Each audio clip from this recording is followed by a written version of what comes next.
బయట అయితే రెడీ అవుతుంది. ఏమేమి కలుపుతున్నాం అలా?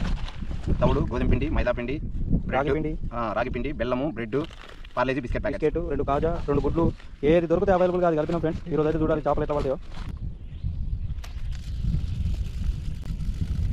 ఇది చాలా దూరం వెళ్ళింది ఫ్రెండ్స్. మరి దీనికి మేబీ పెద్ద చేప పడేలా ఉంది. మనకైతే ఒక రఘు ఫిష్ పడ్డది.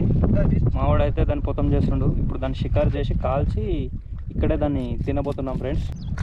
చూడండి ఫ్రెండ్స్, మా అన్న చేప పడ్డ అక్కడ కడుగుతున్నాడు. మంచిగా ఫ్రై చేసుకొని తినాలిగా. ఆకలి అవుతున్నది. చూడండి ఫ్రెండ్స్, ముక్కలు ఎంత. చూడండి మన ఫ్రై అయితే అయిపోతుంది. సింగూరు నడి ఒడ్డులో ఇటు రివరు మధ్యలో మనం ఈరోజు అయితే మనం ఏం చేస్తున్నాం అంటే చూడండి, ఫిష్ ఫ్రై. ఇక్కడ పట్టిన చేపలను ఇక్కడనే పట్టుకొని తినడం friends. It's called fish fry. Okay, ఇగో దాంట్లో నందుకొని తిందామని మేము మొలకెత్తిన శనగలు తెచ్చుకున్నాం. పెసర్లు, శనగలు. చూడండి ఫ్రెండ్స్, 2 గుంజనీకి రెడీగా ఉన్నాయన్న. ఇది ఒకటి.